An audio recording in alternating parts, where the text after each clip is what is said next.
What's going on, guys? Welcome to the It Doesn't Matter podcast. I'm your host. I'm the notorious one. I am Dom. I'm here, my boy, the Dominican Dream, Papi Platano. I'm here, my man, with all the knowledge. I'm here with Strat Facts. I am here, my man, all the way down in Delaware. I'm here with BDC. And today we have a special guest with us. You might have seen him on a few of our prediction shows. Today we got Ringside Steve. Ringside, what's going on, brother? How you doing? I am well, gentlemen. How excited is everybody to talk about this show today? I'm looking forward to it. I want to hear everybody's take on this show. It was all over the place. Just like that's the truth. That time it was WCW 2000, where the big boys just play way too damn much. Yeah, so we are taking it back 25 years ago. We're going to WCW Bash at the Beach. Guys, when I say Bash at the Beach 2000, what's the first thing that comes to your mind? Anybody? Then we'll talk about it later. Every time I think about Bash at the Beach 2000, it is one of two events. It is Hogan Jarrett. It is Booker T Jarrett. That's what I think about. That had to be the Hogan Jarrett segment, one of the craziest things you'll ever see on TV, let alone a pay-per-view. And yeah, Booker T and Jarrett is just Booker T and Jarrett for reasons we'll talk about later. Well, that's your triple main event. We will get to that a little later tonight. So this show takes place in Daytona Beach, Florida, and we see Ice Train pulling up in a limo, but his name's not Ice Train. What's my man's name? Somebody? Anyone? Strap. What's Ice Train's name? Smooth. He was smooth. R.I.P. Smooth. We miss you. And then we see my man Ernest the Cat Miller. He pulls up in a limo, and he's talking about the Misfits in Action. They're banned from the arena and all this other Filthy Animals too. Filthy Animals too. Yep. Then we see the Young Dragons come out of nowhere and they start attacking the cat. And this is like the only thing I really remember from WCW back in like 2000, that the Young Dragons came out of nowhere and just beat up the cat. Yeah. Fun times.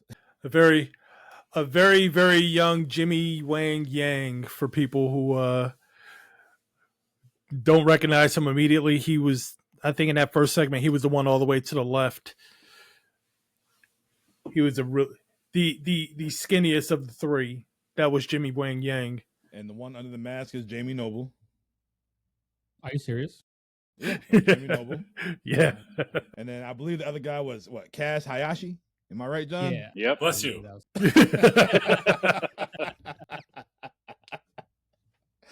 All right. Well, we got Tony Schiavone, Scott Hudson, and Mark Madden on commentary. Some commentary trio right here. Where the hell is Bobby the Brain Heenan at this time? I think he was released by this time, or he just got tired of all the BS that was going on. So he was just like, you know what? I'm out of here. Collect the check and call it a day. That's probably what he's thinking. This isn't what he was used to, and he's not gonna waste his talent on something like this. So I don't blame him. All right. Well, our opening match, we see the Filthy Animals come out. We have Juventud Guerrera, Conan, Rey Mysterio, Disco Inferno, and Tigress. And Conan at this time, my man was looking jacked. He was jacked to the gills. Do you like my shirt? Feel my shirt. Ooh, that's enough. I ain't gonna lie, I like that. I like This brought me back to early 2000s. Like, man, we used to do that back in high school. Yeah. Oh, you feel that? Ooh, that's enough. That's enough. Like, yep. Oh man. Disco Inferno with the Kobe jersey on, looking stupid. And then you got the Misfits in Action. You got Hugh Morris, Van Hammer, Chavo, Lodi, and Major Guns. Strap, what's all their names? Their gimmick names. Well, we had General Hugh G. Rection, Hugh Morris. You think that's funny? Hugh Morris. You had Corporal Cajun. That was Lash LaRue. You had Chavo Guerrero as Lieutenant Loco. And you had Van Hammer as Private, and then Major Stash. And yet also The Wall, brother, it's The Wall. He was Sergeant AWOL, I believe. And of course you had Tylene Buck. I mean, beautiful people are beautiful people, but she's got the major guns. So that's the Bill DeMont impression of the evening. Yeah, so in this match right here is for your Cruiserweight Championship. We have Lieutenant Loco, Chavo Guerrero, taking on the Juice, Juventud Guerrera. The Juicerweight. The Juicerweight. Yeah. So, BDC, you chose Bash of the Beast 2000. Give us your thoughts on this opening match right here. This match was a Cruiserweight match that wasn't. It did not feel like a Cruiserweight match at all for most of it. They had a few moments where they had some spots where it felt Cruiserweight-like, but for the most part, it just felt like a regular technical somewhat encounter between the two of them. Both good and all, but like I said, when you have Juventud Guerrero, who's one of the better cruiserweights out there, and you have Chavo Guerrero, who is a Guerrero, you kind of expect more as far as cruiserweight than what we actually got in that match. All right. Ringside, what about you? What's your thoughts on this match? I thought it was a pretty fun opener Mm-hmm. to start off. The crowd was really hot for it. I couldn't tell who.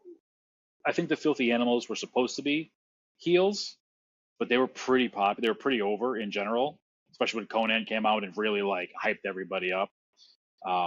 Mark Madden called it the Juicerweight title about 1,000 times, and I really popped every time he said it. I thought it was the funniest thing.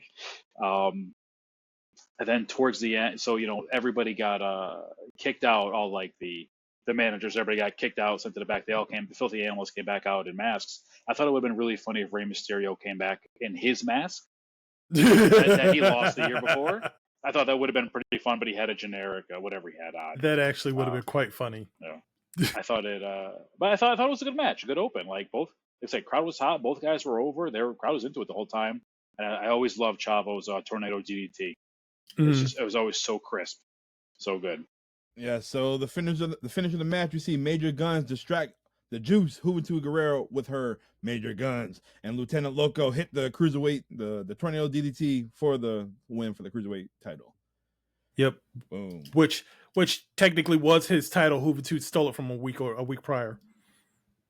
He's basically fighting to get his title back at that point. Does this match matter? Yes, it does. Yeah, I think so. Nah, I'm with BDC. It was not a good. I mean, there's I was interested in it. Cruiserweight action with two, two top line cruiserweights, but it wasn't about the wrestling. You got to remember back in this time frame, 2000, and Vince Russo and this and that, and the nature of the television they had. They didn't care about the quality of the in-ring match. They just put them in there, here, do something, and move on to the next thing. So it just felt like an afterthought. So no, it does not matter. Dom, are you the deciding factor? I didn't care for it because I feel like at this time in 2000, the Cruiserweights didn't mean anything like it did back in 1997, 1998. Okay. That's all I need to know. I see how you feel. Are we keeping score on if does it matter or not? Do I got to get my pen out and we can? So go ahead, so right now we're you just messed up Dom's format. That's fine. Yeah. That's fine with me. Good job. Good job. No, I'm kidding. We'll remember it by the end of the day. So doesn't matter. 1-0. Doesn't matter. 1-0. To you. All right. Well, after this, we have a hardcore championship match. We have the champion, Big Vito, taking on my man, Screaming Norman Smiley, with Ralphus. So it's funny seeing Ralphus at this time because Jericho's on the other channel. Yeah. So Ralphus is still lingering on. He's still making, $500 appearance or whatever? What? Damn. That's bad for inflation, my friend. So they show a video package of what's that? For that time frame, 500 a pop for a show. That's what Tony was saying. I listened to the podcast. Tony's. That's podcast. not bad, man. I'm not gonna lie.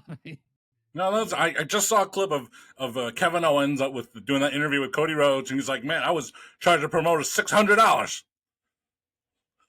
And that's like 2012, 2011, 2010. Ralph is getting 500 and he wasn't really doing squat. Kevin Owens is getting bamboo skewers in his head. Well, Basically. I mean, dude wore a midriff, so that alone is probably worth that $500 because I'm not doing that. Give me $500. I'll do it right now. I will hella pass. All right. Well, they show a video package. Big Vito clocking Terry Funk backstage, and then he started beating him with the kendo stick. So this match was supposed to be Terry Funk, but Norman Smiley, he accepted the challenge. So we get a handicap match right here. So this is not your traditional WWFE hardcore match. Mm-hmm. You start backstage and work yourself into the ring? Am I right? Yep. That's right. Oh man. So who wants to talk about this match? You started it, Don. Yep. So all you, man. These guys fighting backstage is the funniest thing ever. Like Norman just screaming. Vito's messing them up. And then Ralphus, he got a trash can lid and he's trying to hit Big Vito, and it was like the softest Hulk Hogan chair shot ever. That's what it reminded me of. Yep, I was just gonna say that. He was working safe. You can't blame him, you know. Yeah, and then he was Vito clocked him. Boy did he. He clocked him. It's funny because this memory popped up on TikTok the other day. It was the anniversary. And then Vito posted it, and I just hearted it. And then he actually responded back to me. Like, he's like, "Oh, do you see what I did to Ralphus?" And then I was like, I just hearted it. I'm like, yeah, that was basically it. Like, you're not coming Vito's on TikTok. You're not coming on the podcast, Vito. We don't want you. Why not? Wow. We don't hear about your lawsuits. Actually, I think you should bring him on because you need to ask him why the Italian flag on his jacket was sideways. There you go. It was horizontal instead of vertical, which I think is the Romanian flag. Oh shit! It was definitely different. It was incorrect on his jacket. Oh boy, that's you got that shit in Chinatown. right next to Little Italy, man. You probably got it from Ralph's, whoever made Ralph's shirt. You see Ralph's shirt in the back? It had the arrow pointing down saying, what the hell did it say? Something about the crack. Say no to crack. Or just say no. Just say no. That's what it said. Classic humor. A lot of people were saying just say no to WCW too, but yep. So, like I said, you got to make your way to the ring to get the win. And Vito, he beat up Norman Smiley, put him in the elevator, whooped on Ralphus, brought him to the ring. Norman Smiley's walking down the aisle trying to stop the pin, and Operative word is walk. He didn't run. Yeah. He didn't skip. He didn't hop. He walked. He looked around. He high-fived fans. Oh, hey, guys. Yeah. Hey, how you doing? You want a selfie? Cell phones weren't even a thing. You want a selfie? Yeah, he was doing all of that instead of coming down to the ring. Meanwhile, Ralphus is getting put through a table. And, yeah,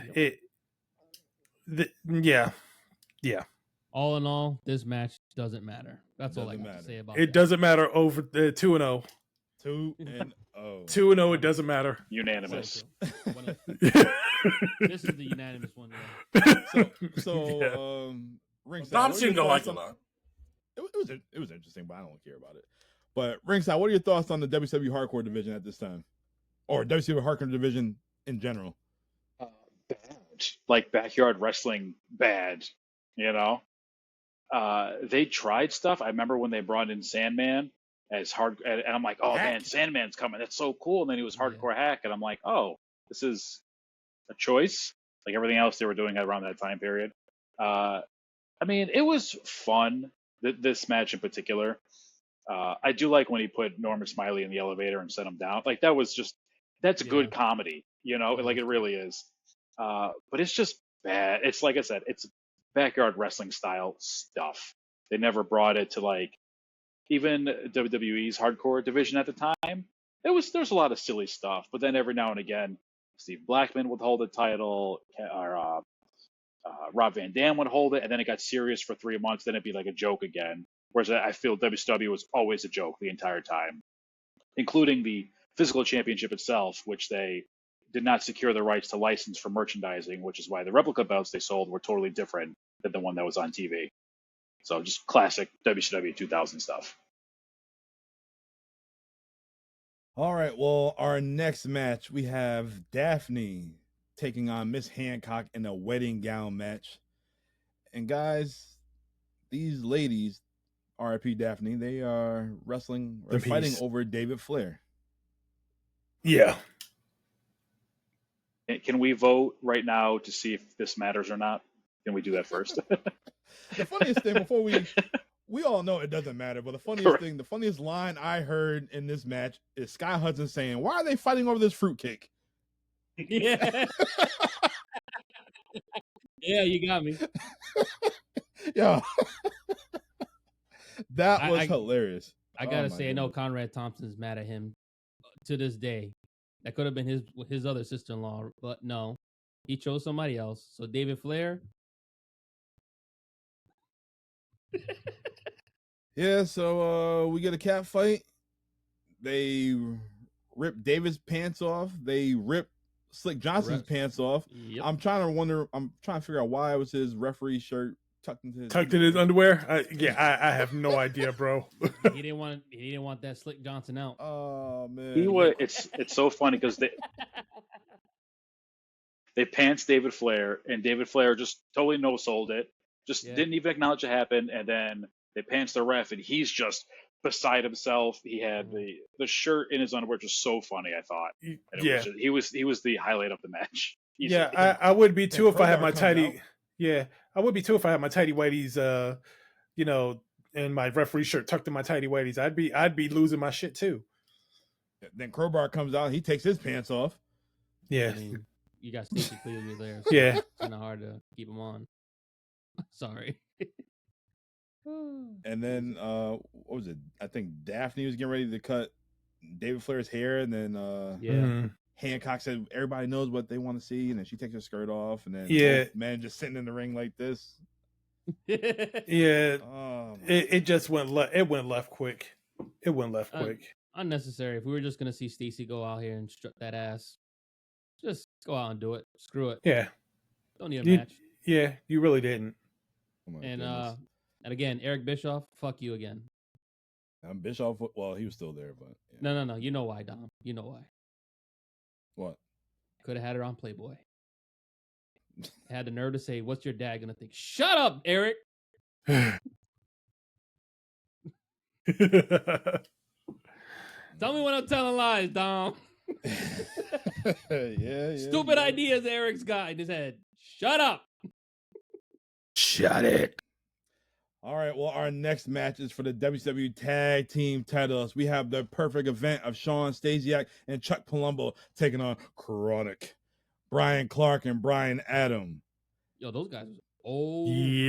My God, Brian Adams crushed. He looked phenomenal at this time. What was it? 1997 was probably the last time we seen him in the WWF. WWF, yeah. Mm-hmm. Right, as one of the disciples of the Apocalypse, right? I believe so. Yeah. Yeah, I think so. Yeah. So, I don't know. You take 2-3 years off. He looked phenomenal. I don't know why they didn't push this man in WCW. He had a great look. They had great gear too. Yeah. I love their gear. It was just that matching barbed wire on it. Just that Kronik was so cool. I thought. Yep. When did they become a? I agree. Team? Strap. Hey. No, Brian Adams was still around. He was in the WWF as DOA, as Crush, and he came into WCW. I think around March of 1998. He confronted Bret Hart in the middle of the ring. Was like, "I'm on your side." And in real life, he really was on his side. He was one of the guys in the locker room that was not in favor of Vince, screwing Bret. Other people like that, Mankind, even though he decided to stay with the company.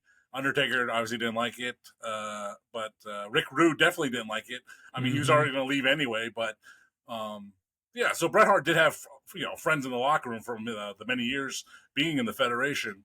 But anyway, so Brian Adams, Crush, right? He's in the ring with Bret Hart. I'm on your side, man. Let's shake hands. And then what do you think happens? He turns on him, turns heel, and joins the NWO Black and White. And he was a part of the NWO Black and White for those 2 years until they dissipated and they got reformulated into this cool new tag team called Kronik. So I think it was I might be wrong on this, but I think it was a Vince Russo inspired creation. So that'd be the fall of '99. Yeah, I forgot about I forgot he was in the NWO. I forgot all about that. Who?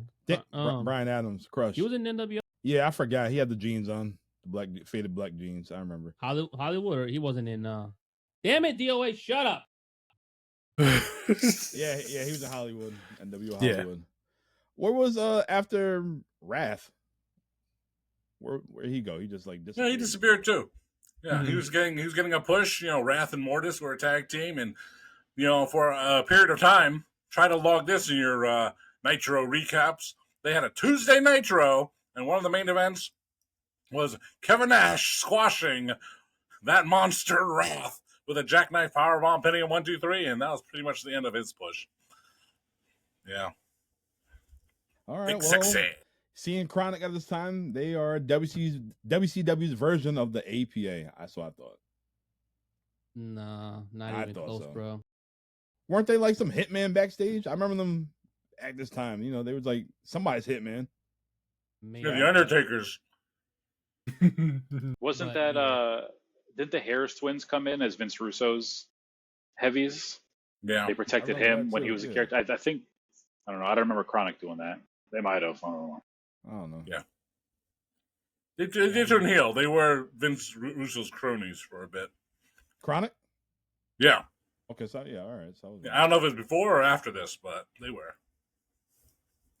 All right. Well, they look strong this whole damn match, and then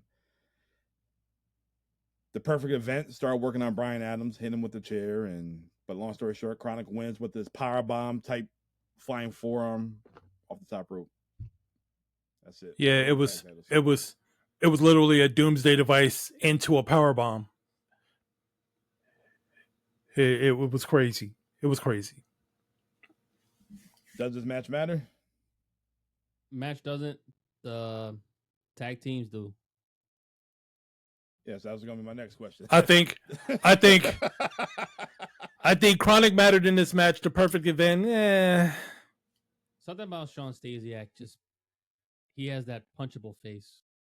And the thing of it is, it's probably one of the better performances he put on too. But yeah, that's true. That's kind of low hanging fruit. So we always have the meat error. Oh God. Yeah, that was meat.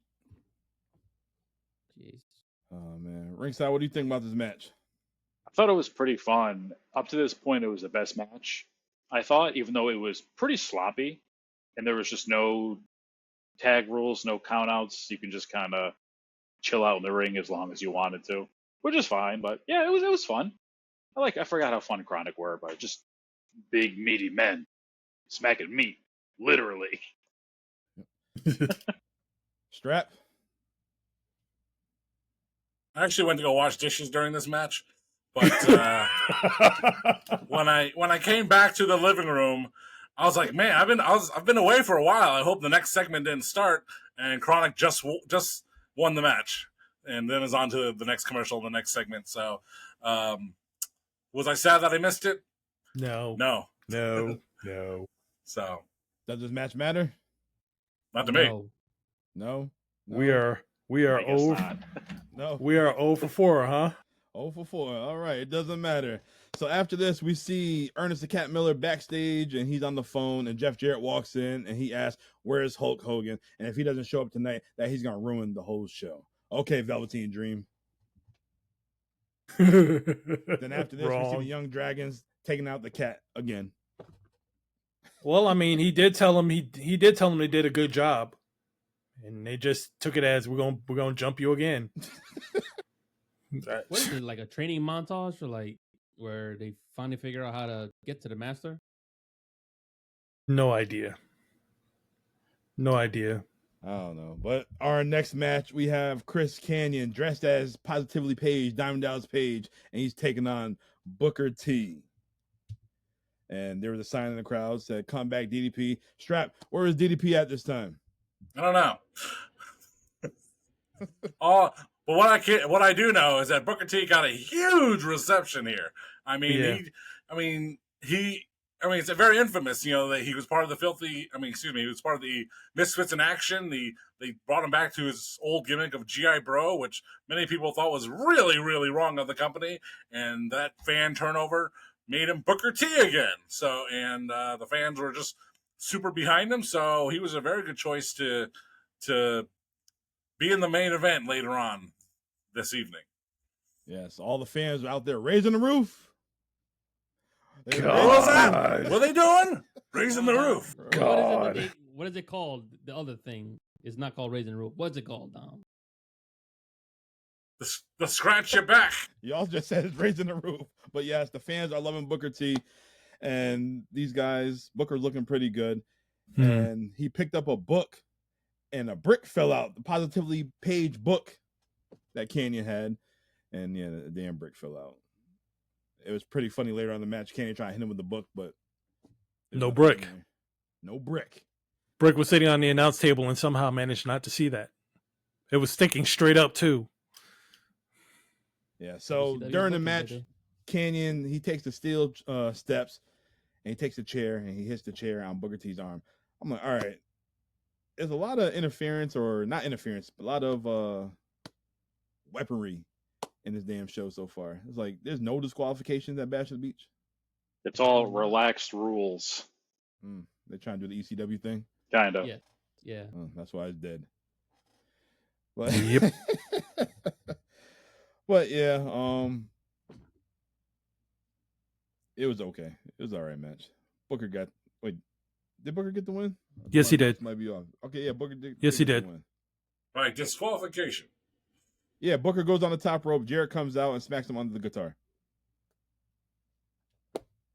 Kanyon tries to go for the diamond cutter, but yeah, that's it. Did we have the Jersey Triad? Was this before or afterwards? I think they were long gone. Yeah. By this point, by then. Unfortunately, you can see, Kanyon was a part of that, and DDP was part of that. So there's Bam Bam Bigelow's gone. So there's some kind of falling out, and here we are. Yeah, because I think Bam Bam will make another appearance in ECW one more time before the ship sailed. I think the last we saw Diamond Dallas Page was, sometime during the promotion of that Ready to Rumble movie, and the triple steel cage and all that stuff, and he was a big part of that promotion. So sometime around there, as you know, WCW was a big hot mess at this point. Millionaires Club versus the New Blood. And, the only, you bring up Hogan and it's like, that's not F-U-B Hogan, F-U Billy Kidman. That wasn't that guy in the dark corduroys and jean pants, So WCW went through a lot. And here we are at the July Bash of the Beach, early July, that is. And it's just it's truly a hot mess. Yeah, so seeing Booker T and Kanyon name on this card right here, I thought it would have been a little bit better. Yeah. It didn't turn out like that. This is the second week we seen Booker T. We talked about Bash of the Beach in 1998, and he fought Bret Hart, and I was disappointed in that. I'm disappointed in this match right here. For me, this match does not matter. Can't Ringside. say it's Booker's fault though either though. Well, still the match sucks. Ringside, what about you? I thought it was okay. It probably disappointing because Booker's Booker and Kanyon was always very good. I thought the gimmick with the book and the brick was very fun. I didn't like that book on book crime when he hit Booker T with the hollowed out book. And I don't like the violence against books by hollowing it out. But yeah, it was fun, but does it matter? I don't know. Him beating Booker's ass only for him to come back in the world title match later in the night, like an hour later, was pretty appropriate for WCW at the time, Yeah. I guess it matters for him. Right. The only person it mattered for, Booker T. BDC. That's a no. BDC's a no. Platino. He's doing SOS. Yeah. Sounds 0 for 5. Well, that's unanimous. It doesn't matter. All right. Our next match is for the United States Championship. We have Scott Steiner with the beautiful Madeja taking on Mike Awesome. What version of Mike Awesome is this? This is not the Fat Chick Thriller. This is not ECW Mike Awesome. It's not that 70s guy. It's the Fat Chick Thriller right Yeah, there. definitely Fat Chick Thriller. Yeah. Yeah. You didn't see him kicking it with the fat lady who sings before the match started? Well, I seen her in the Jeff Jarrett promo later on that night, but I must have missed that part. There was literally a segment. He's in the back kicking it with her. The interviewer, that's the thin thing, comes out and she's trying to talk to him, and he's like, "Hey, don't go away, don't go away." Oh, shit. She asked him a question. He answers it, and he was like, "You don't have to hate her. You did all this stuff," and then he walks off. I'm like, "What's happening right now?" Yep. Yeah. He's definitely Fat Chick Thriller in this one. Yeah, I saw that too. I was like, yep, Fat Chick Thriller. Because 70s guy would have been a little bit different.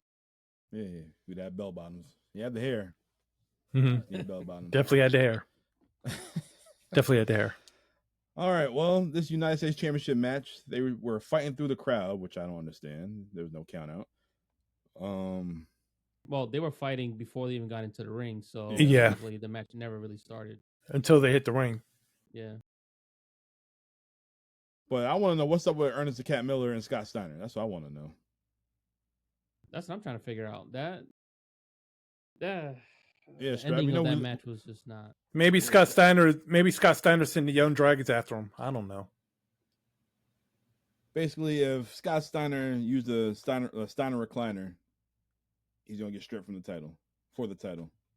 And the only thing I could think of is maybe he put that on him and it injured him, or he used it on somebody and they got hurt, and he's just, since he's the more than likely he put it on him as a wrestler, hurt him, and he ended up as commissioner, and now he's going to ban the move.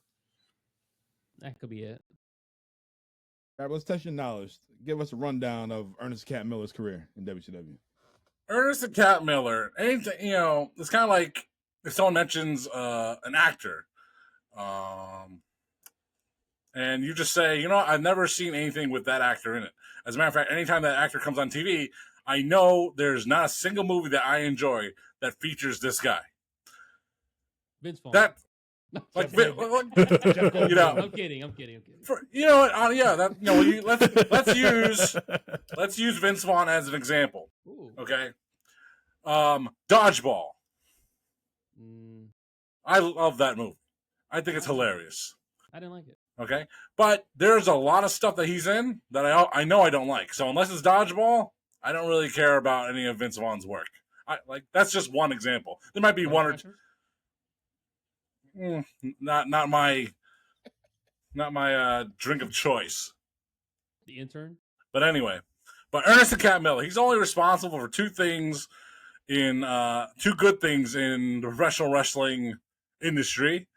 The first one was at Super Brawl 2000, where he got it. They didn't even promote this. He just got to dance in the ring with the real James Brown. I forgot about that. It just happened. No one knows why. No one knows how they did it. He just did it, and that was a really cool moment. The second and only good thing he's ever been responsible for is being the original user of the Funkasaurus's theme music. Yes. Somebody call my mama. Somebody call my mama. So you want to talk about a feud with Scott Steiner and the Cat? Well, I like Scott Steiner. Don't give a shit about the Cat. And the Cat and the Young Dragons. And the Cat was just the epitome of what WCW in 2000, 2001 was all about. It's all we've got. He does an okay job. Let's just get to the end of the show. That's Ernest the Cat Miller. It's true, though. Hey, it's sad truth.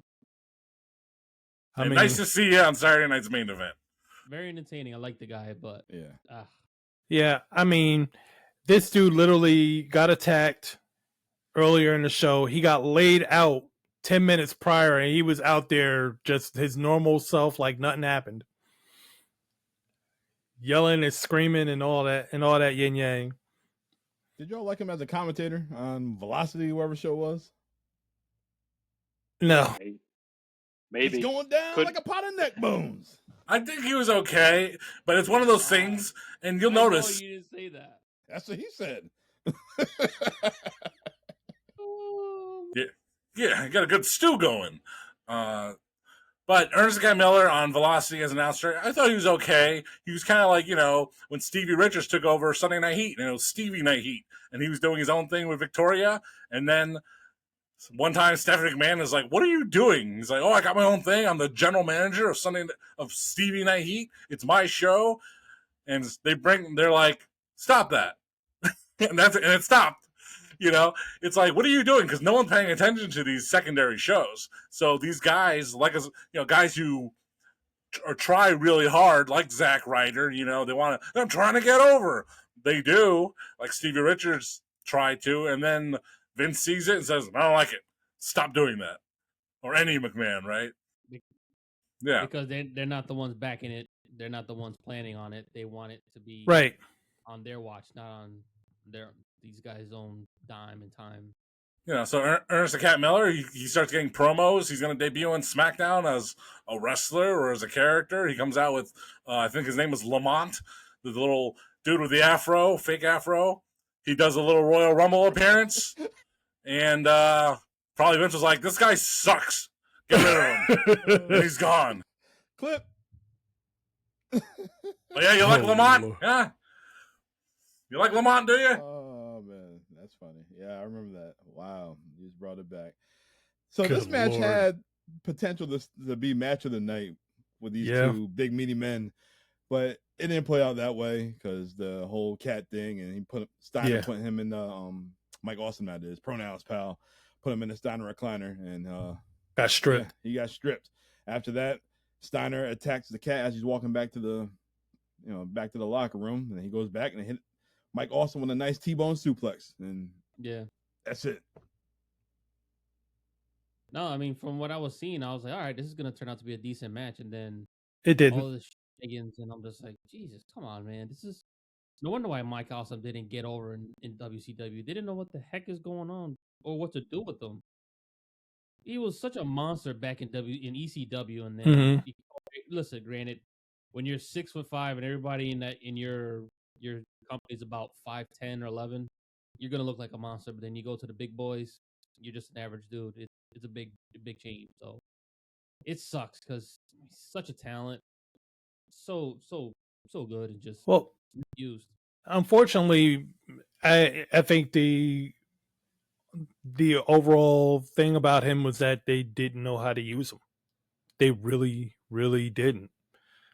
I mean, he was good in the ring. They could have used him. There were so many ways they could have used him, and they just failed on all fronts. They leaned on the comedic aspect. They didn't lean on the actual. But then again, like we've already said, character was the main point of WCW 2000, 2001. They didn't really care about the in-ring stuff after all. It's like they went backwards, Yeah. They went backwards. Everybody back in the early 90s was like a gimmick. And then when Hall and Nash came over, it became more real. And then now you get Vince Russo, Ed Ferrara, all these old WWE coons up in there, and they went back. They tried to reinvent the Attitude Era, and it failed miserably. Yeah. The reason why it worked in WWE or F was because they had that one filter, Vincent Kennedy McMahon. Yes. All right. Doesn't matter. We are shooting 1,000 right now in the wrong direction.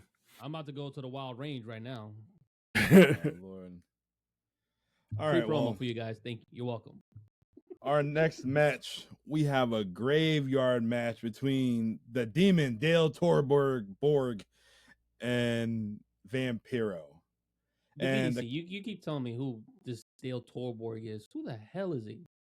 So, I mean, as a wrestler, he's Dale Torborg. But his daddy Jeff is a professional major league manager. He was manager of several teams in the like 70s, 80s, and 90s. But Dale is Dale, and apparently he has a thing for Kiss, and he comes out. He was blessed by Gene Simmons and blessed to wear the face paint. Yeah. And became the Demon. I remember that episode on Nitro. Yep. They made it big. Like Kiss Yeah. was in the building, and Right. This dude was like spawned out of nowhere, basically. Just the Kiss was there, and then Demon was there. Yep. And the Demon's wife's name's Asia. Because they were trying. There you go. There you go. All right. Well, the concept of a graveyard match is you beat that person up, and you go back to the arena, and whoever shows up wins. Yep. First one back to the ring wins. First one back to the ring wins. So why would I want to beat you up and then go to an arena full with people? I beat you. Like, I don't need to go anywhere. I beat you right there. You probably got to go back and like get your stuff, I assume. Oh. Maybe your bag's there. I don't know. Pick up your check, go to the pay window. Yeah, I mean, the crazy thing is, you have a graveyard match where there's no rules. Yet you have a referee out there, but the finish is you have to end up back at the arena where the referee doesn't necessarily have to be. Logic was not the strong suit around this period of time in WCW. And ultimately, the referee was there to constantly save Dale Torborg because he kept getting his ass whooped. He was in trouble a lot in this match. Like, I get it. You tried to make it like, oh, well, Vampiro's going after Asia. No, he was straight whooping his ass. So once, like, he literally, what did he do? He saved Dale from drowning. Yeah. He saved Dale from getting from not being able to get out of the grave, and then ultimately he gets put in the casket and thrown back in the grave anyway. So it's like we keep saving this guy, and he kept getting his ass whooped. What are we doing? Shout out to Little Nate, Charles Robinson got some bruised ribs, broken ribs from Goldberg. He thought he got away from all this WCW crap. Yep. And Goldberg took his ass out again. But yeah, this whole, I'm not gonna say match, this segment right here, Vampiro playing a lot of mind games. You see Lil Nate and Vampiro, or Lil Nate and Dale Torborg, the Demon, walking around, and you see a casket. He opened up the casket, coffin, whatever you want to call it. Nobody's in there. Vampiro's hanging from a tree, just coming right down, and he just attacks him. It's just hilarious. Right. Oh man! After that, Vampiro, he takes Asia, and then Charles Robinson was like, "Go ahead, I'm gonna stay right here." But then follows him. I'm gonna go with you. Yeah. It was just funny. He was scared shitless. Then follows the path, heads down, finds Asia. He's like, "Are you okay? Are you okay? Are you okay?" Vampiro comes out the water, drags dude into the water, is trying to drown him, and then they're both trying to get out the water. Then he hits him with a shot, and Dale just right back into the water. So now Little Nature's got to save him from drowning, while Vampiro's off and running again. It was funny. Asia was sitting by the water like Abyss, just sitting there rocking in the corner, just. Oh man, it was hilarious. And then that was part of the segment right there, because our next match we have Buff Bagwell taking on the franchise Shane Douglas, and they said that they were a tag team. I don't recall them being a tag team. Strap, neither do I. I think they're just together as part of the New Blood. Yeah, I don't remember it at all either. Was this before or after the magnificent 8, 7, 9, 11? I think that was the next year with Rick Steiner and those guys and Ric Flair against Dusty Rhodes and a donkey. All right, so at this time, Buff Bagwell, he's playing a babyface, and he's hyping up the crowd, and he's getting the people to say, "Oh, franchise sucks," and they're cheering it. And the match was out. They mostly fought outside, and the franchise hit Buff with a chair, another weapon. Or no, and actually, the Buff was going to hit the franchise with a chair, but the franchise just punched it, and Buff sold that. Like it did like top damage to him. It was crazy. But everybody know that Buff had a broken neck back in the day, and the franchise continued to work on the neck. And then we see the beautiful Tori Wilson come down to the ring, and then the franchise is talking to her. He wants a little smooch, and she just slaps him.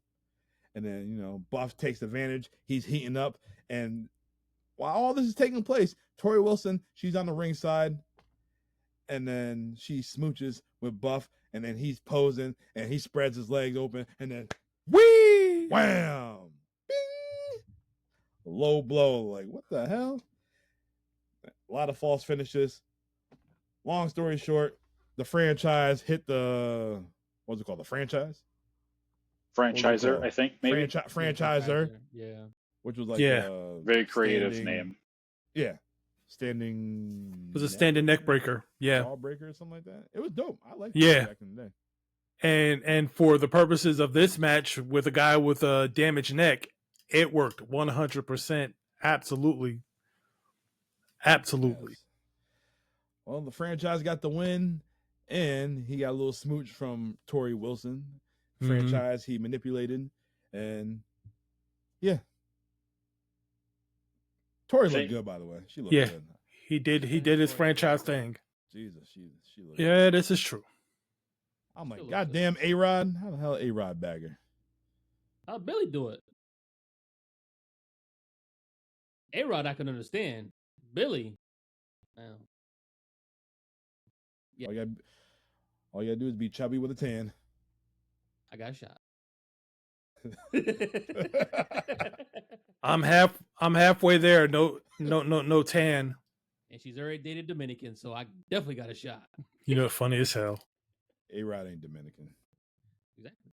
He don't know what he want to be. But anyways, another match that does not matter. Ladies and gentlemen, we are 0 for 7. I thought it was a way about this. A waste of my time, pretty much. But I will say Shane Douglas, to this point, was the only true heel on the show. Yeah. He's the only one who talked all of his shit.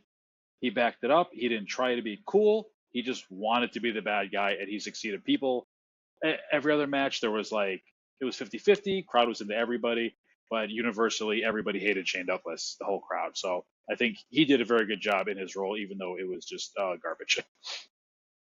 Yeah, that's something Shane has always been good at. I've noticed that when it comes to getting heel heat, he knows how to get it. And he's not trying to be cool. He's not trying to be anything else but just be that bad guy. And yeah, got that. He's that dude. Excuse me. Yep. Well, guys, Hogan is in the building. So after this, we see Mean Gene interviewing Jeff Jarrett. And he said, I told you Hogan was going to be here. And Jeff Jarrett said, well, this is the big deal. Now it's time for Plan A to go in full effect. Plan A. Then they show a video package of how Jarrett took out Hulk Hogan. But you didn't see Jarrett really take him out because Goldberg speared him and jackhammered him through a damn table. And then you see one random guitar shots and fat lady singing, and basically that was it. So my question is for Strap. Strap, who did Jeff Jarrett beat to become the World Heavyweight Champion? That's a great question, Dom. I don't know. Shit. Told you that WCW was a hot mess. I mean, during this show, I try. That's how loud BBC laughs. I have to pause because I can't hear myself. WCW in 2000, the World Heavyweight Championship. It begins with Bret the Hitman Hart. He has to forfeit the title. Chris Benoit, your new WCW World Heavyweight Champion. One day later, Sid Vicious, your new WCW World Heavyweight Champion, forfeits the title because Vince Russo asks him to hand it over. Then after that, it gets a little sketchy to me, man. Somewhere between there, some amalgamation of Jeff Jarrett, David Arquette, DDP, Ric Flair, Kevin Nash. I don't know. Because this is that, I believe in May, Kevin Nash won the world title, and he handed it to Ric Flair. That counts as one of Ric Flair's 16 world championships. Oh, my Lord. On the back of his T-shirt, it says, awarded by Kevin Nash. Okay? Then Flair loses it to Jarrett, and I think that's where we left off. I think Jarrett somehow beat Ric Flair for it, and I think that's what I will write down on the piece of paper on trivia night to answer your question, as I believe that Jeff Jarrett won the title somehow from the Nature Boy Ric Flair. All right. Well, let's get right into it. It's main event time. Michael Buffer's out here, so you know it's a big fight right here. So here we go. We have Hollywood Hogan taking on Double J Jeff Jarrett. Actually, I take back. He's not Double J. He's the chosen one. Yep. All right, so Jarrett's music hits. He's the World Heavyweight Champion. The music's playing for like a minute straight. There's no Jeff Jarrett. Vince Russo comes out. Then Jarrett finally comes out. And Vince Russo, he's looking worried at this time. Don't know why. Don't know what's going to happen. Hulk Hogan's out. He's in the ring. Jeff Jarrett walks to the entrance. Hogan grabs the microphone. John? Sorry, guys. Hogan has a few words. You know what, Jarrett? You were the chosen one. Well, I've chosen you to powerbomb your ass in this ring. Now come on down here and get your ass kicked. Has anyone ever seen Hogan use a power bomb ever? No. Wow, yeah. I'm like, what? Man, I'm gonna leg drop you to death, brother. Oh, man. All right, well, Hogan is hyping up the crowd. He's ready. He's ready. The bell rings. Ding, ding. Jeff Jarrett just dropped down. What the hell? Are you serious? He looks over to Vince Russo. Russo grabbed the belt. He just threw the belt in the ring. Hogan grabs it. That's what you want, right? Go ahead, pin him. That's what you want. That's what you want. Pin him. You want that, right? That's what you want. Pin him. He was like, come on, Jeff. Get up, Jeff. You gotta do this. Get up, Jeff. And Jeff just laid motionless, just like like John Cena cutting the pipe bomb on CM Punk. Just laid out, just not moving. Not a motion in sight. Oh, man. So Hogan's pissed off. He's disgusted. He just put his boot on Jarrett's chest. 1, 2, 3. Jarrett storms off. This is why WCW. This is why WCW is in the shit it's in now. This is over this bullshit. And then he leaves. My man is stunned. Woo, here we go. Here we go. Ringside. Everybody was stumped. Was stumped. Everybody was stumped. Ringside. Do you believe, was this a work or a shoot? Shoot. Because I can't imagine anybody would actively write this and think it's a good idea. We're already over 2 hours into the show. They wasted, I think, 8 minutes between Hogan coming out and Jarrett's music playing and Russo coming out and then him finally pinning Jarrett. And it's just, I wrote in my notes, they packed so much shit into 3 hours. How long is this show? I hate John for making me do this. It's what's in my notes. I'm so mad. And it's just, I'm watching it. And I've never watched the whole thing before. I've seen clips. Mm-hmm. I saw Dark Side of the Ring, all that kind of shit. I read about it in the books. And just watching, I just can't believe this was on television. It was... Yeah. People pay for this shit. I know. Yeah. It was so bad. And they kept cutting to the announce team after the Russo speech. And I'm like, you're wasting so much more time. Let us go home. We want to go to bed. It's tiring. You know, it was probably the worst thing I've ever seen in wrestling. I literally think that after the Russo speech, I think somebody just told the announce team, hey, you know what? Whatever you felt about Hogan the entirety of the time he was here, now's your time to go ahead and cut it loose. We're not even going to stop you. Go ahead, say whatever the hell you want. You want to call him a piece of shit? Call him a piece of shit. What did somebody call him? I think, was it Madden or was it Hudson that called him Hollywood shit Hogan? One of them did. I think it was Madden. Madden was very anti-Hogan. Yeah. He called him Hollywood scum Hogan. So it's like you had, and after this, and especially with the Booker T Jarrett match, it was basically like, oh, we don't flip the page. No more Hogan. This is a new WCW. And it's like, oh okay. Yeah. Fine, whatever you say, pal. If that's what you believe, that's what you believe. That's what you believe. You like it, I love it. Ringside was just mentioning about how a lot of times throughout this pay-per-view, they were just wasting a lot of time by cutting to the announcers, and especially after this segment.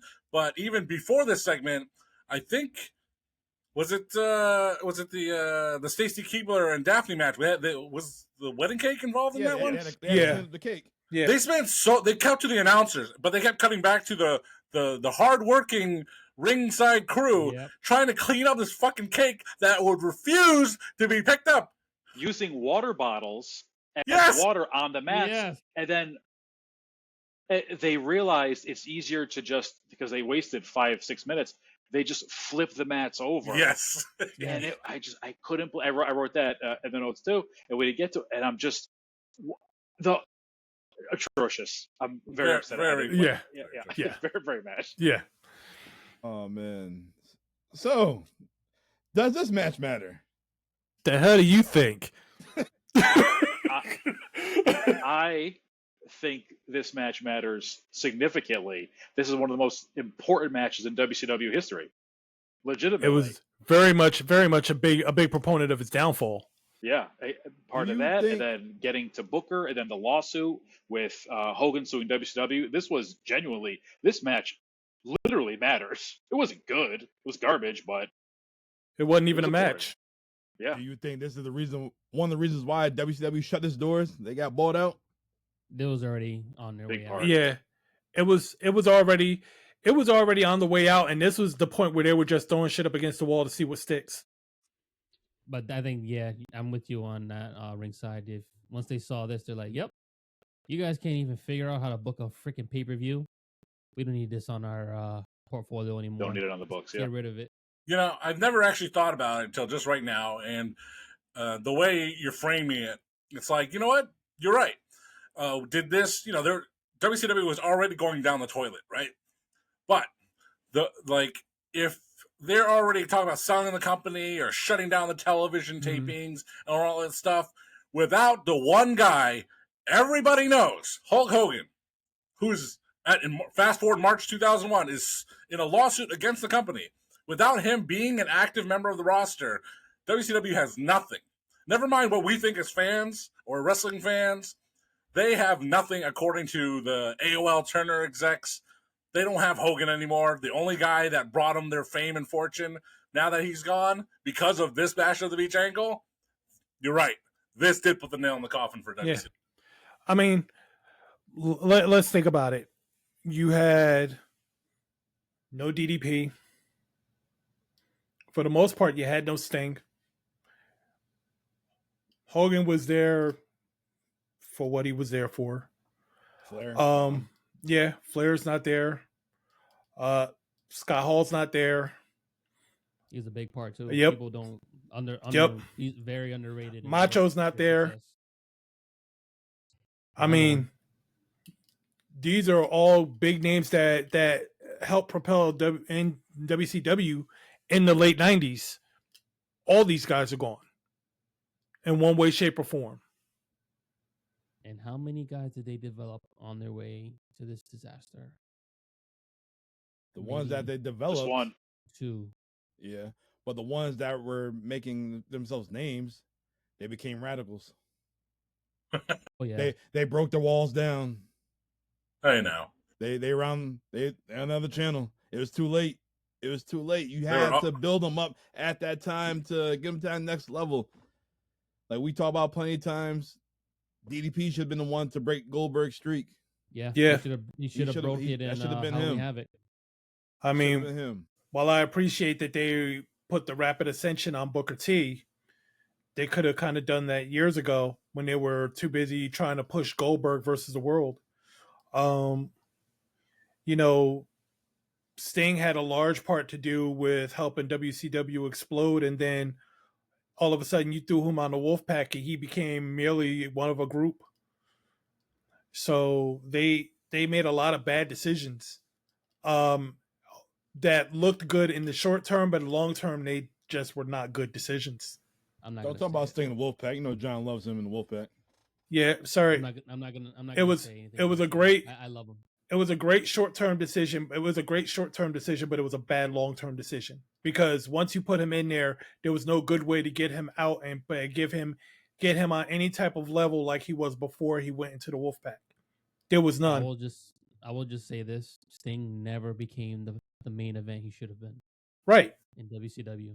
Because even after he left the Wolfpack and those last 2 years, it was just like kind of middling. It was crazy. He was always second fiddle. Yes. When he was Vader, the top Flair, guy, to Kevin, Hogan came in. Nash, Savage came in. And I love Sting to death. And but he was never the guy in WCW. And he should have been. 3. You want to know why? Because he was too nice. Yeah. Yes. Say no. He should have been the top guy when he went Crow and he took out Hogan for the end when Hogan was on the NWO. He should have been top guy. Then they put DDP ahead of him. He wasn't tan enough. They put DDP ahead of him. And it's crazy to think that they put it's crazy to think that they took Sting with the build that he got and the level that he got as far as fandom at that point, and they stuck DDP ahead of him. Well, I'm not gonna lie though, DDP was surpassing Sting in that hype. Unfortunately, the problem with Sting's booking, Eric didn't know what to do with him once he got him to the main event. Well, once he beat the title, like what, a month later, if that. Well, he got to Starrcade. He wins the belt stupidly the way they did it. And then, like a week later, they strip him of the belt. Never mind. Yep. And then he wins. Yeah. And then Hogan wins the championship all over again. It's like you're building these guys. You're making them chase. They finally get it, and then you cut off. They did the same shit with Luger. Luger won it 7 days later, 6 days later. I'm not gonna lie, that was worth it.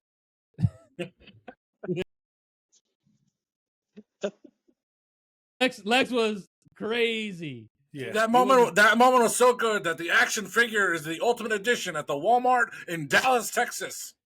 And Dom says, "I'm gonna buy that motherfucking figure." No, he did it. No, he didn't. We saw that. I had it in my hand. I was like, "Ooh." And then he saw the prize. He said, I'm gonna torture rack my bank account. Oh man. And, one small note here. These figures, because of pre or post tariff actions from China, a figure that used to cost $20 is now $32 at Walmart. No, thank you. Ew, no. I'm good, thanks. Thank you. I'll wait till it gets an Ollie's for $5. All right. Hey, I've seen a couple of nice ones over there, so just letting you know, John. There you go. All right, so after this, Hulk Hogan, he took his belt. We see him walking backstage, and Vampiro, he made it back to the building, and we see some little kids. I'm thinking it's Hogan's son, Nick, holding the title, and some other kid. So Vampiro, he comes down to the ring. He said that the Dark Circle has now been completed. He promised the whole world that the Demon is dead, that Sting is dead, and the fans are chanting that we want Sting. And then we see some fake druids with some Sting masks come out, and then he opens up a coffin, and we see another druid with Sting mask on. Could have been Sting. We don't know. And then the lights flickering, and Vampiro, he's out. They put him in the coffin. Yep. Oh, my Lord. it was the strangest thing because I thought when they were walking down, I was like, "Is that Sting walking the coffin down on the left side?" Because it looked like, okay, that dude doesn't look like he's wearing a mask. But then he was in the casket, and I was like, okay, yeah, this is something. Craziest thing for me, I peeped it. Vampiro, he's like some like sinister type of character. He had a wedding ring on. I'm like, why'd you take that off? Because he's married to a Latina. Is he? Yep. She's like, you will You know not what that take mean? you will not take that ring off. You take that thing off. You know, Oh, come home. yeah. Oh man! Better tape that whole finger up. All I gotta say is, Dom, in that segment, remember when you and were in high school, like, hey, copy my homework real quick, but just change the answers. Pretty much, Yeah. copy and paste WWE / Yep. Taker. Yep. Just change the face paint. It's all the same. I remember back in high school. Hey, Abel, let me see your homework right quick. Let me copy it. You ain't I gonna can't read see this shit. that. Fucking chicken scratch. I told you too. Oh, that was it. All right, so guys, what do you guys think about this coffin match or graveyard match? Ladies and gentlemen, we are 0 for 8. Jesus. Actually, no, we're 1 for 8 because we got to include the Hogan match being, so we're 1 for 8. 1 for 8. Oof. Come on, this was revolutionary television. It was the first cinematic. No, this match sucks. Who cares? Yeah, because the first thing I was like, oh, look, cinematic. Are they using flashlights? Okay, yeah, here we go. And it wasn't even cinematic. And it wasn't even cinematic because it was just one static shot. It was just one cameraman. Right. They weren't cutting and editing. It was just One cameraman with a flashlight. Yeah. It wasn't even. It wasn't even a strong. Wasn't even a strong flashlight. It was one of those I got from Walgreens for $9.99. Was not even a strong flashlight. With It was at the counter at Five Below. batteries in it. Literally. All right. Well, after this, we see Vince Russo come down to the ring. He had a microphone in his hand. Platino, what was Vince Russo talking about? All right. Well, 3 weeks ago, I left WCW. And quite frankly, I don't know if I even want to come back. And the only reason I really came back is to take care of the guys in the back. The Booker T's, all the guys in the MIA, all the guys that bust their ass every day, every night, not calling it bullshit like Hulk Hogan did with this creative crap that he has. We actually had a good freaking match planned out, and he used this creative control bullshit. And now, this is why I came back. To take care of the guys that actually bust their ass and take care of this business, that give a damn about WCW. Goddamn. Touche. From Oh, the that heart. was the short. That was the short form, but sweating as it is. Oh, Yep. Well, that's what happened. that was the pipe bomb. That was the pipe bomb. Pipe bomb, Well, pipe bomb. After this, we have a match between Goldberg and Kevin Nash, and this is for Scott Hall's contract. Kevin Nash is the babyface. Goldberg is the heel. Completely the way I never thought it was gonna go. Yeah, so the first thing I had to notice immediately upon this was for indeed Scott Hall's contract. 1. So Goldberg ate one. He stuffed one in Kevin Nash's mouth. He balled up another one. So we're now on the 4th contract of Scott Hall going into this match. Before the match even starts, Scott Hall has 4 contracts. You gotta make copies, right?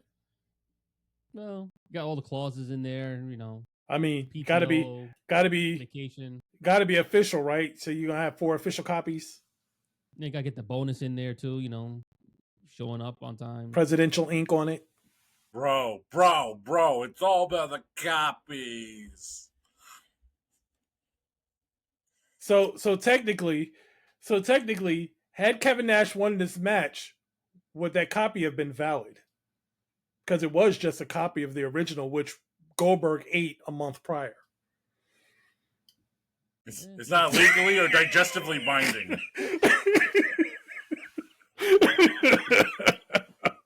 I don't even know where to go.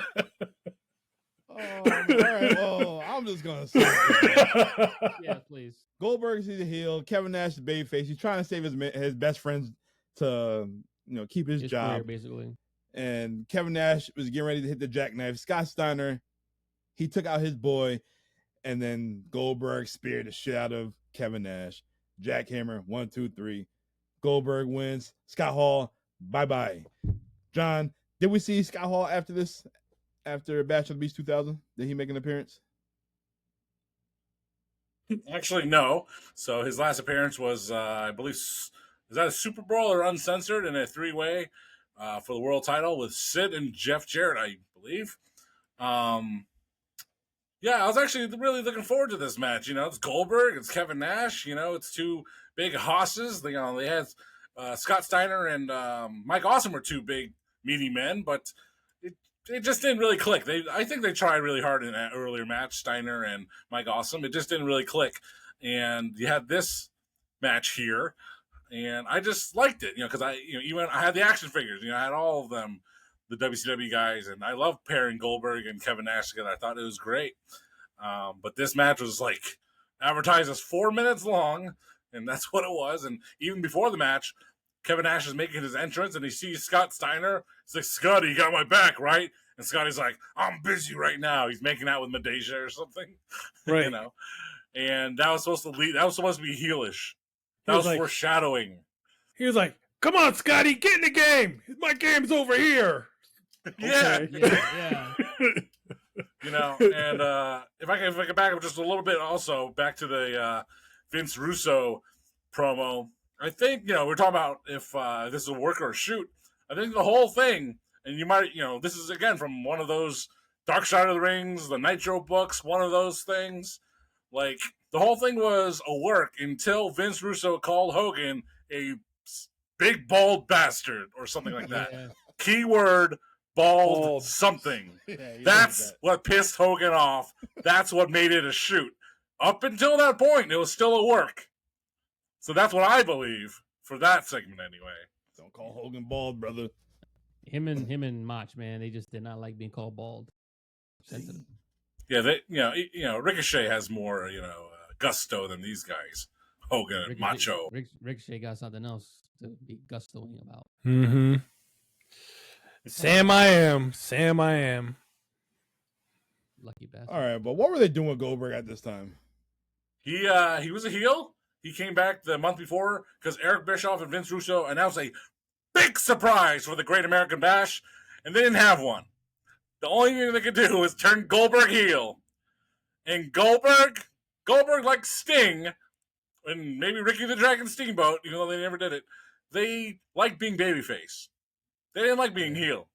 They didn't want to be heel. Goldberg did not want to be heel. He in real life, Goldberg, he's a big, friendly guy, and he does all the Make-A-Wishes, that kind of thing. He's a nice human being. But, he can't face kids and be like, "I'm a bastard on TV, but I'm going to be nice to you here." That's not a two-face that he could do. So Goldberg quickly turned back to being a face very shortly after this. This heel run, just something to be forgotten. He tried. I mean, he did try, but it just was not in his nature. So very short-lived. But You would think with a guy like that doesn't have a mean bone in his body. It's crazy. Literally. But I gave my business. I gave my body to this business. I wrestled. I went to get the world heavyweight champion Gunther, and they're gonna cut my microphone off after 30 seconds. Well, John, you know who really controlled all that, right? That guy is the best there is, the best there was, the best there ever will be. He's sitting there with a I can big just hear it smile. right now. John can just say it right now. He's just like, you know what? I don't like this segment. Cut it off. I don't like this Bill Goldberg. Peter Rosenberg said it real well. Goldberg complained about his time, how the interview should have went. They should have kept it on. Dog, you on national TV. This ain't Netflix. Wait, This ain't yeah. USA. Nope. You want NBC. WNBC. No, down. You're not saying it right. WNBC. WN. Wait, Yeah. I'm saying it. They got WNBC. They will cut you off real quick to show whatever's next. Saturday Night Live, whatever it is. Law and Order. Did Bret Hart say something along the lines of if it were him, he would have cut him off around his entrance? I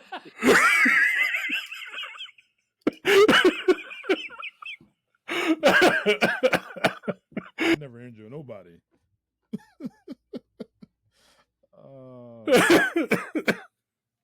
AI's a mug, man. AI's a mug. Too funny. Oh. All right, well, back to this match. Strap, he enjoyed the match, so it matters for Strap. Ringside, what about you? Nope. My only note was, I guess every match is no DQ. The big question mark. It's, I don't know, just at this point, I was just done with the show. I didn't give a shit. I'm like, where's Booker? I just want to see Booker. I don't care anymore. I just want to go to bed. All Literally. right. Platinum, does this match matter? Negative. It started off good and then, BDC? We were about to turn that 1 into a 2, and then reality hit. Nope, the match don't matter. We are 1 for 9. Jeez. 1-9. This show is batting 100. Yeah. All right, well, after this, Booker T, he's with Mean Gene. Gene, I don't know what's going on right now, but all I know is opportunity's knocking, and I'm going to take advantage of it. Can you dig that, Gene? yeah. And 4 years ago, you know what happened? Oh. I don't know what's going on. All right. Well, it's this Only thing missing is Sister Sherry. yes. It's okay, baby. Yeah. All right. Well, the last match should have been your main event, but this is your main event. Michael Buffer is back out. You guys think he get paid by appearance? He had better have gotten paid by appearance this night, because if he got paid by match, Yeah, I think now in his contract he gets paid by just saying "Ready to Rumble." It's like $500,000. That's at It's the in his time. That's contract. what it was. It was $1 million to do the whole intro and whatnot. So I assume that he got time? I assume he got paid twice. This dude was doing that shit on Nitros too. That's crazy. Yeah. My God. Yo, I gotta work on my voice, man. I won't charge $500,000, but I'll take at least 10. Well, you better chill out, man. I know it's National Hot Dog Day, but chill out, man. at this point, I'll take 100, maybe 2. I'll do it for free 100. tickets. I don't care. I'm not picky. Yeah, they don't even have to be good Ladies and seats. gentlemen, You know. this is Platino introducing you to the It Doesn't Matter podcast.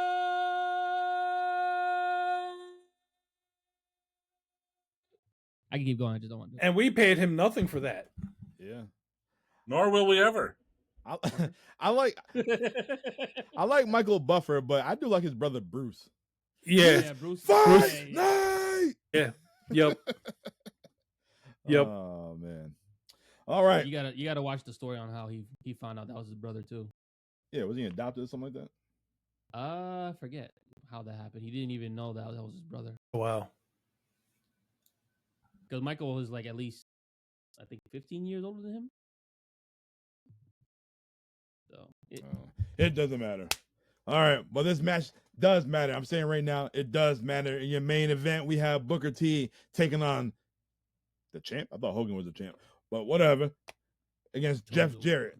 So technically, they gave Hogan his wish of winning the championship, but he was never actually he was given a belt, but not the title of champion. You look at the list of WCW champions, Hogan does not appear as winning the championship that night. He's not even on the list. And those are 2 different belts. I'm not sure if you guys realize that. The one that Hogan had was a replica. Yeah, it was a replica. It was a replica. Had the real joint. Hogan, yep. I thought I had the real belt, brother. No, you don't, Hogan. Yep. It's funny because the real belt was bent. It had like on the top of it. Yeah, it it was had bent. that little bent because Savage did it like 3 years before, and they just never fixed it for Mhm. some reason. It was always broken. And Shivani even mentioned. Yeah, it he too. Yep. brought it up. I know that belt. That's the real That belt. That bend at top. That's the real belt. I'm like, oh shit. Yeah, I noticed it when he came out. I was like, is that belt bent? I was like, wait, that's a. They literally gave that dude the belt and said, go home with that. Go home with that piece of shit. Go ahead, you bald bitch. Take this belt and get the fuck out of here.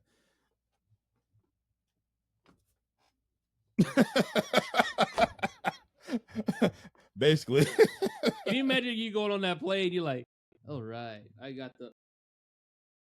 God damn it, it got me again. That was just brand new, brother. He's Go break it in. Go he's sitting there like, Do that in the plane. Ah. like he probably looking at the belt halfway through. He's like, why isn't there a nameplate on it? Why does it say Figures Inc. on the back? I don't know. Where's this? There's no screw holes, brother. Is that glue? Is right. that glue? Main event time. And in my notes, I said this whole show has been interferences. Mm-hmm. There's been a lot of weapon usage. So I'm assuming no disqualification. Jarrett pile drives Booker through the announce table. Jarrett's working on the knee, puts him in a figure four. Booker reverses it. The referee gets laid out, and then Jarrett gets the title. He tried to hit Booker with the title, and Jarrett kicks out. Jarrett gets the chair, and then Booker gets it, rams him right into the chair. Jarrett's pissed off, takes the ref out with the stroke. Grabs the guitar, goes on the top rope. He misses. Book in, rock bottom. 1, 2, 3. Slick Johnson came in, the other referee's out. And Booker T, he's your champ. There you go. This match matters. For sure. Yep. It was the first time Booker T won the World Heavyweight Championship. Yep. This is the second time an African American became a heavyweight champion. And Booker deserved it. Yeah, and technically, this match was the first match of the new WCW. Well, it only lasted like 8 months, but yeah. I didn't say it was good WCW. I said it was new WCW. Before we get into it, Strap, what was the episode, or that was it Nitro, or was it the pay-per-view when they took all the belts and Nitro. everything all over? That was Nitro. You'll see in a couple of years. Oof. Oh, great. Don't know if you'll make it that far. Hell yeah, we still trying to get episode 19 out. Yeah, Jesus Christmas. Good Lord. But guys, with all this shenanigans, do you think this match right here like overshadows like Booker T's first World Heavyweight Championship win?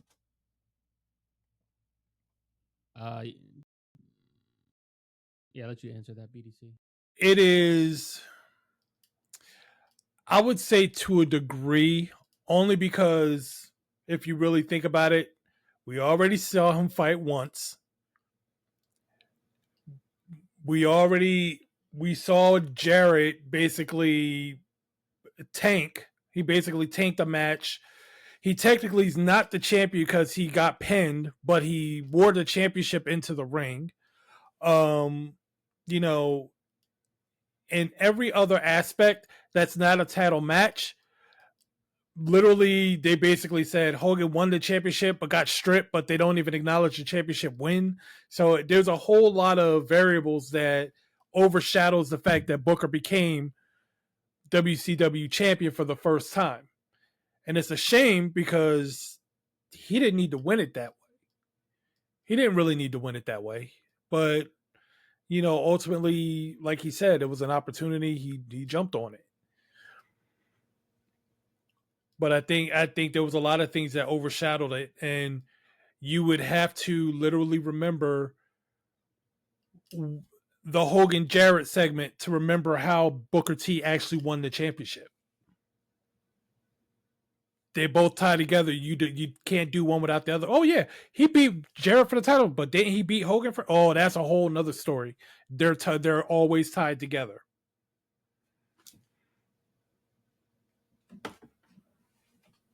Thoughts? Anybody?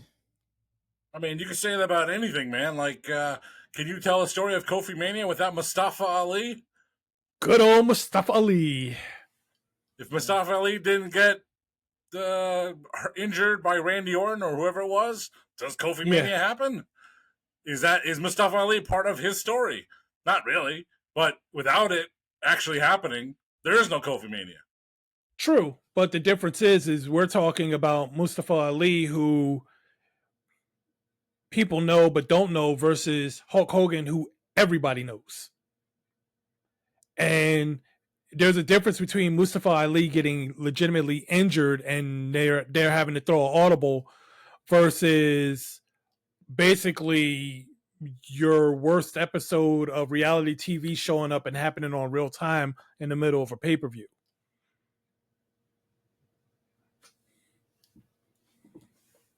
Ringside? I think all the Hogan stuff, it overshadows it to a point. I don't know if it tarnishes Booker's win. I don't. Definitely not.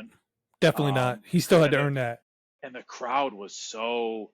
Booker came out, crowd was hot for him, both times. And then he got the pin, and they were so happy. But yeah. It was genuine jubilee. It was like a Kofi Mania moment, or when Bryan won at 30.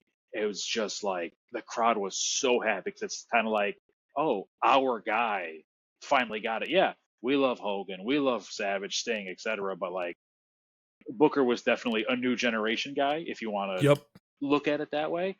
And they were, I couldn't believe the pop for him. So it does diminish, but it does at the same time because it was still, I don't know the right word for it. Right. Well, let me be clear. I don't dare say that it tarnishes by any stretch, because no, it doesn't tarnish at all. And ultimately, Booker T is that baby we all watched grow up, and now he's graduating high school. So we're all very proud of the fact that he's graduating high school. He is that to the WCW fans, because that dude started out with Harlem Heat. He worked his way up into the singles realm, and he built himself up to, getting himself into the main event, into title opportunities. He just wasn't getting them. So then all this goes down, and it's like, okay, we're giving him a shot, and he takes it, and he takes the title. So I don't want to make it seem like I'm saying, oh, well, he's downplayed and he's tarnished, because no, not at all.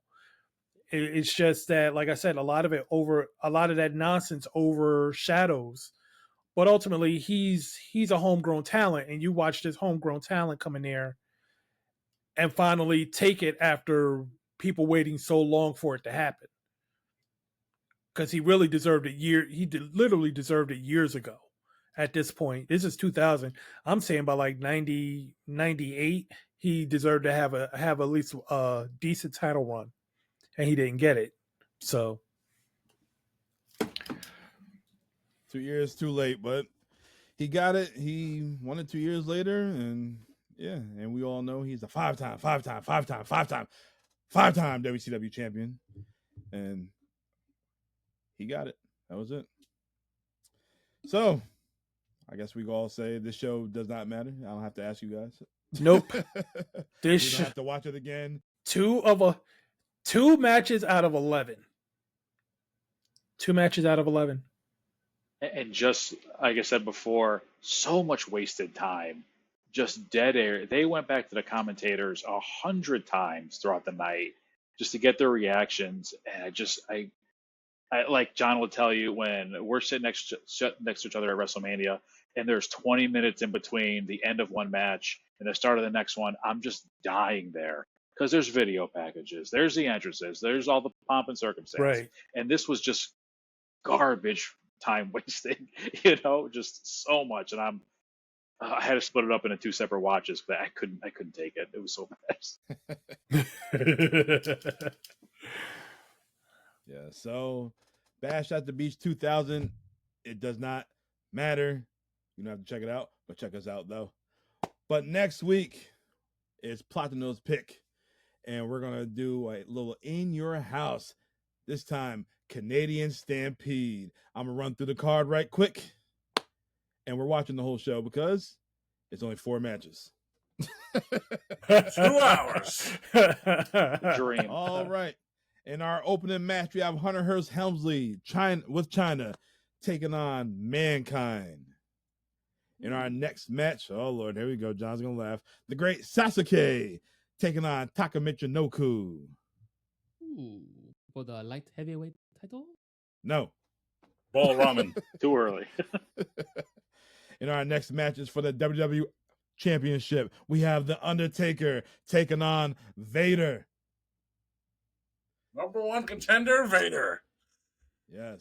And the main event is a 10-man tag team match. We have the Hart Foundation, Bret the Hitman Hart, Jim the Anvil Neidhart, Owen Hart, the British Bulldog, and now Loose Cannon, Brian Pillman, taking on Stone Cold Steve Austin, Ken Shamrock, Goldust, and Road Warrior Hawk, and Road Warrior Animal, the Legion of Doom. That is your main event, and that is next week.